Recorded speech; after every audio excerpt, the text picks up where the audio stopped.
Right, student? Next concept, group 18 elements. So they are present in P block.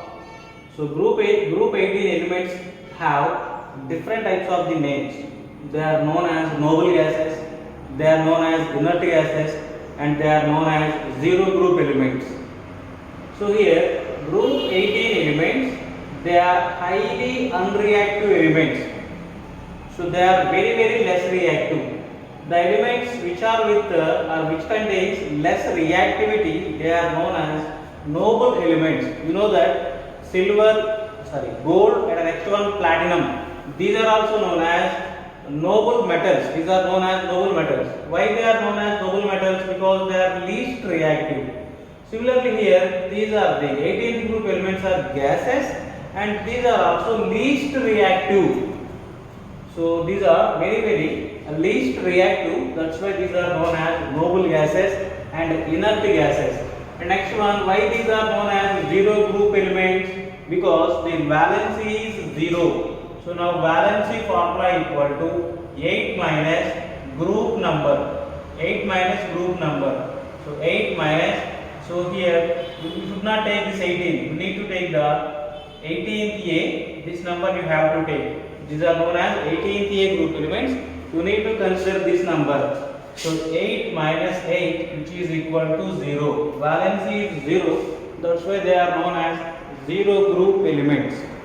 So now let us see what are the elements present in 18th group or 80A group. Elements are helium, neon, argon, krypton, xenon, and the next one radon. So these are the 18th group elements. Now first let us see the occurrence of these elements. So now except this radon, remaining all are present in the atmosphere. Atmospheric air. Remaining all are present in the atmospheric air. So now here argon present in more quantity comparing with the other gases. So these all are present in air, but argon present in major quantity or more quantity comparing with the other gases. Next one, this helium which is available or which is present in the natural gas. Natural gas is one of the source for the helium. Next you see guys, these two are rarest gases. These two are rarest gases. Their abundance is very low. So now this radon, this one is obtained during the decay of the radium 226. During the decay of the radium 226, you can get radon 222 plus helium 4 you can get. So radon is obtained during the decay of the radium 226. So right guys, this is about the occurrence. And next one, periodic trends. So in periodic trends, first one let us see electronic configuration. So all these elements have general electronic configuration NS2 and next one NP6. NS2, NP6. So now due to this configuration, these are highly stable in each element except the helium. Helium has 1s2 configuration, and remaining all the elements have NS2 and NP6 configurations except helium. Remaining all the elements contains 8 electrons in their valency shell. Atom which contains 8 electrons in its valency shell, it is said to be stable. Now helium also stable. Here helium has only one shell at the center nucleus present, and only one shell present here, s orbital present, and this is completely filled with 2 electrons. Helium has completely filled configuration. That's why here helium very stable. Helium is very stable, and remaining elements have octet configuration. They are also highly stable. So next one, atomic radius. atomic radius of the noble gases. Second one, atomic radius. So here there is no radius, ionic radius guys, there is no ionic radius because they won't form ions. So atomic radius, from top to bottom in groups, atomic radius always increases. So here helium contains less radius or less size than neon, and next one argon, krypton, xenon, and next one radon. This is the order of the atomic radius. So from helium to radon, number of shells increases. As number of shells increases, the atomic radius also increases. Next one you see guys, ionization energy. Ionization energy of the noble gases. So here ionization energy is very high for the noble gases. So because of the stable configuration NH2 and NP6 configuration. So here this is the stable configuration. When an atom is in the stable configuration, the removal of electron is very difficult. So here every element except this helium has 1s2 configuration and remaining all have NH2 NP6 configuration. This is the octet configuration. When atom contains octet configuration, the removal of electron very difficult. That's why ionization energy very high. And helium also contains, this is the duplicate configuration. So this one also has high ionization energy. However, ionization energy, this ionization energy is inversely proportional to the atomic radius. Inversely proportional to the atomic radius. So here helium contains more ionization energy than neon. Neon contains more ionization energy than argon and krypton, and the next one xenon and radon also you can take. No problem. This is the ionization energy order. As size increases, ionization energy decreases. So this is order of atomic radius, and this is the order of the ionization energy. Both are inversely proportional to each other. So next one guys, electron gain enthalpy. Electron gain enthalpy.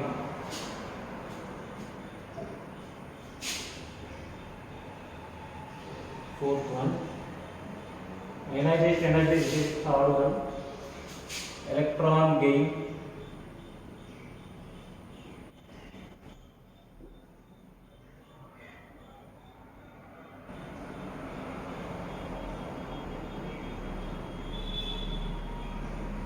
Electron gain enthalpy. So right guys, here all these elements have this configuration, stable configuration, NH2, NP6 configuration. So they no need of electron. So in noble gases, no element need any extra electron. So they are not ready to accept the electrons. If you take the halogens, in halogens the configuration is NH2 and NP5. 7 electrons are there here. To get stability, they need 1 electron. That's why they are always eagerly ready to accept the electron. When during the acceptance or during the addition of electron here, lot of energy is released. Energy is released here. So energy is liberated when electron is added to the halogens, because they will get stability after gaining 1 electron. When they are stable, energy decreases. But in this case, these are already stable. So here you won't get any kind of energy during the addition. We need to supply the energy.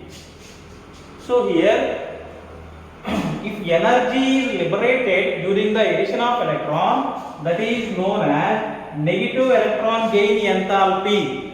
Halogens shows negative gain value or negative value of electron enthalpy. But here we need to supply the energy. We need to supply the energy here to add the electron. So you can say that here these noble gases shows positive values of electron gain enthalpies. So electron addition is very difficult here. So here they won't release energy during the addition of electron. We need to supply the energy. What is the reason for that? These are with stable configuration and they don't want electron. We are trying to add electron forcefully in the noble gases. So due to that we need to supply the energy. In case of halogens, they required one electron. And next during the addition of electron, energy liberated and they will be stable. So right guys. So here AKI group elements, noble gases, electron gain enthalpies are positive. If you take for halogens, halogens have electron gain enthalpies negative. Negative energy means energy is liberated. Positive energy means energy is added. Okay. The next let us see the physical properties.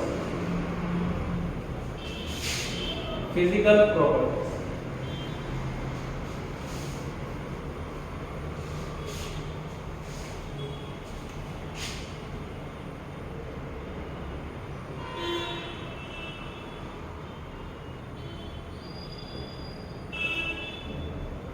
So right guys, these are monoatomic,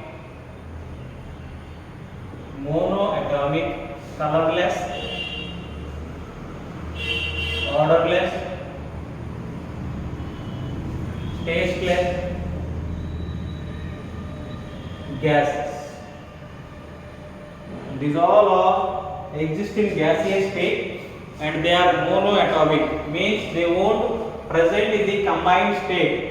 So every atom always tries to get stability. So here, in order to get stability, some of the atoms exist in combined state. But here, noble gases already they are stable, so they don't want to combine with any other atom of the element.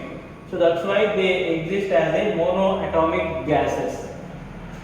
And the next one, so they have very less melting and boiling points. They have very less melting and boiling points due to the very poor dispersion forces. Very poor dispersion forces among them. They have very less melting and boiling points. And the next one, these are sparingly soluble. These are sparingly soluble in water. And the next, helium contains a very less boiling point, that is 4.2 kelvins. So helium contains very less boiling point, that is 4.2 kelvins, and this helium is diffuses in the laboratory materials. Helium gas diffuses in the laboratory materials such as plastic, next one glass and plastic, glass and rubber. So through these materials, helium can diffuse. Helium diffuses through these materials. Right. This is about the physical properties. Next one, chemical properties.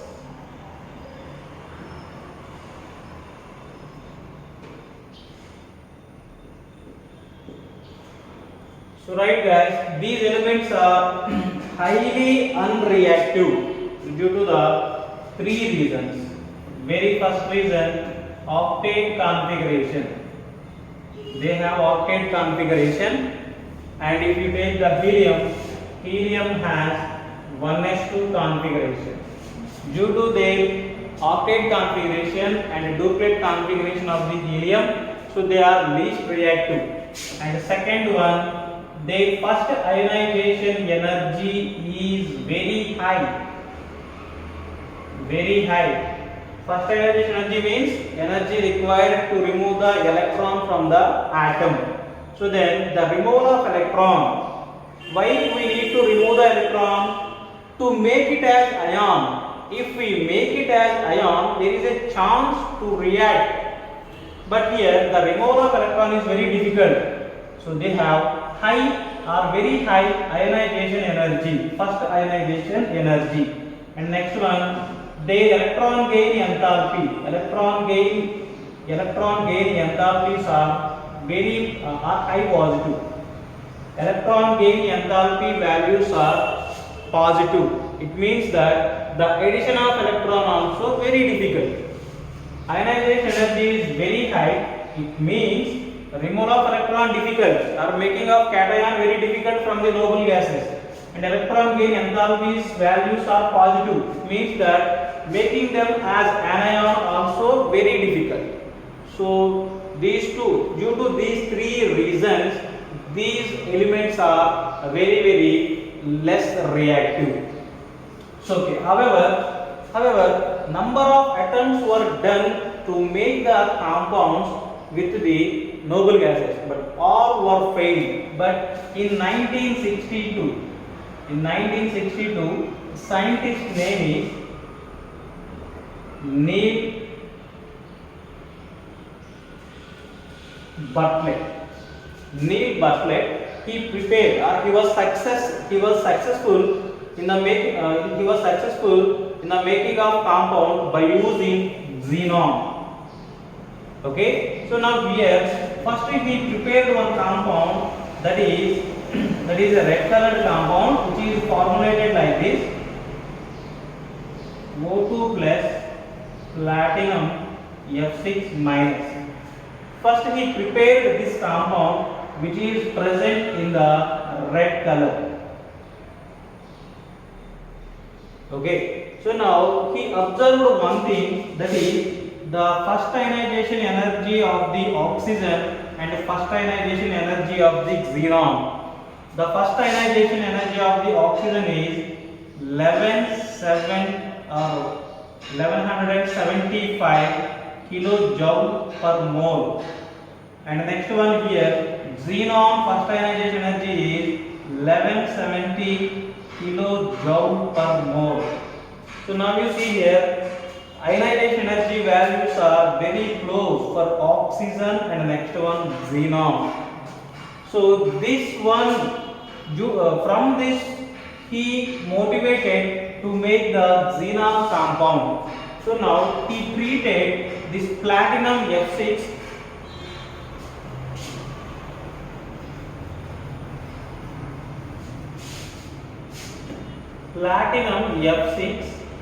he treated with xenon, and here from this he got a compound that is xenon plus PtF6 minus, which is also in red color. So this is the first prepared compound by using noble gases.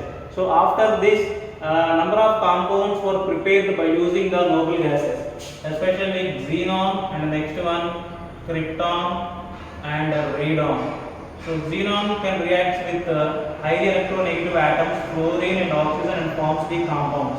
And krypton forms very few compounds, KrF2, and radon forms very few compounds, that is RnF2. So this is about the chemical properties of the 18th group elements.